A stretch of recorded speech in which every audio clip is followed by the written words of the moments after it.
Assalamualaikum warahmatullahi wabarakatuh. Bertemu lagi dengan Ibu Vina dalam mata pelajaran Bahasa Indonesia. Bagaimana kabarnya kalian semua?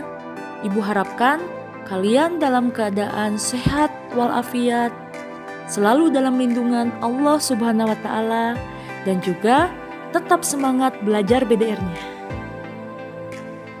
Sebelumnya kalian telah mempelajari tentang teks ulasan, dari mulai pengertian, kemudian tujuan, juga struktur teks ulasan. Untuk itu, untuk pertemuan kali ini, kita akan lanjutkan membahas tentang kaidah kebahasaan teks ulasan.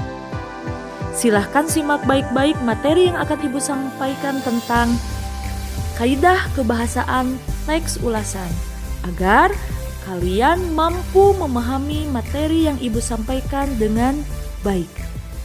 Silahkan simak ya anak-anak. Halo semuanya, jumpa lagi di materi kaidah kebahasaan teks ulasan kelas 8. Kita simak bersama-sama ya. Teks ulasan mempunyai kaidah kebahasaan. Kaidah kebahasaan adalah aturan-aturan yang digunakan dalam membentuk kalimat. Kaidah kebahasaan yang dimaksud adalah menggunakan konjungsi. Konjungsi adalah kata sambung untuk menghubungkan kata sehingga menjadi sebuah kalimat. Nah, apa saja kaidah kebahasaan dalam teks ulasan?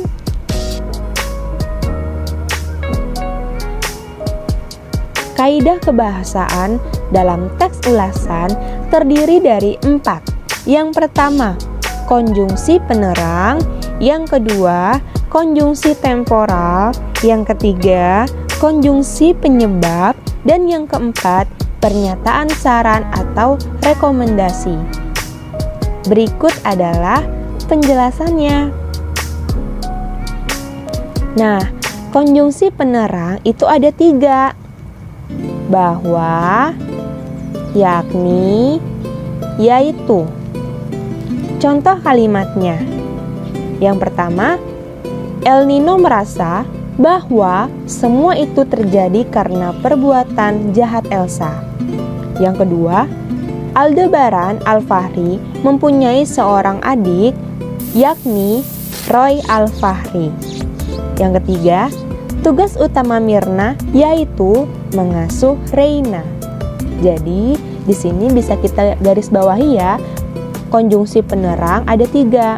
Bahwa, yakni, yaitu. Diingat ya teman-teman. Kemudian, ada konjungsi temporal. Sejak, semenjak, kemudian, akhirnya. Contoh kalimatnya. Yang pertama, sejak Andin meminum racun, Aldebaran menjadi cinta terhadapnya.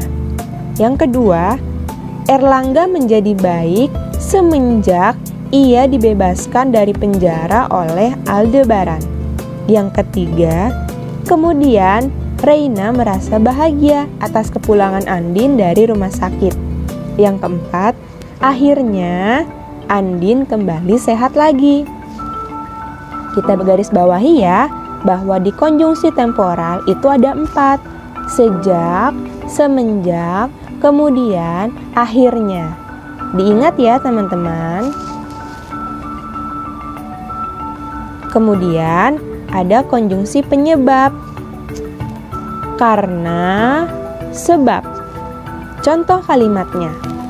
Yang pertama, karena masa lalu, Elsa menjadi tidak tenang sampai saat ini. Yang kedua, sebab Elsa telah menjadi biang masalah di keluarga besar Aldebaran.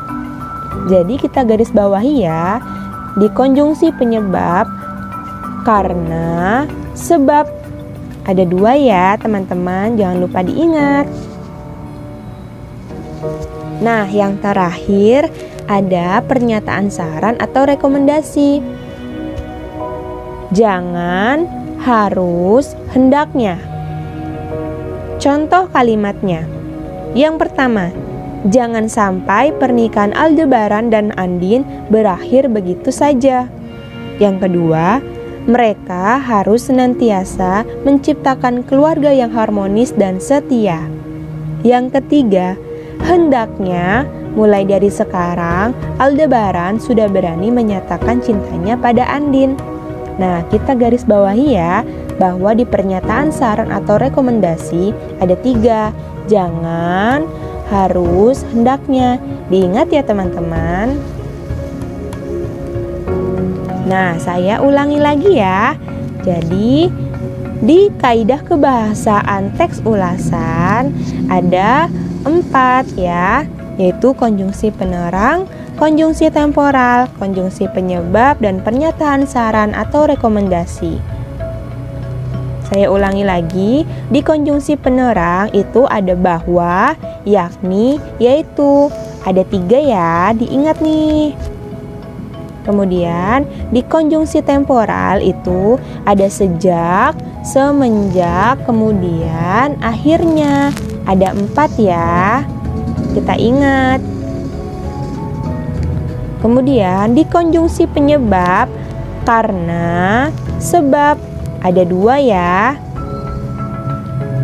Setelah itu, di pernyataan saran atau rekomendasi ada 3 ya.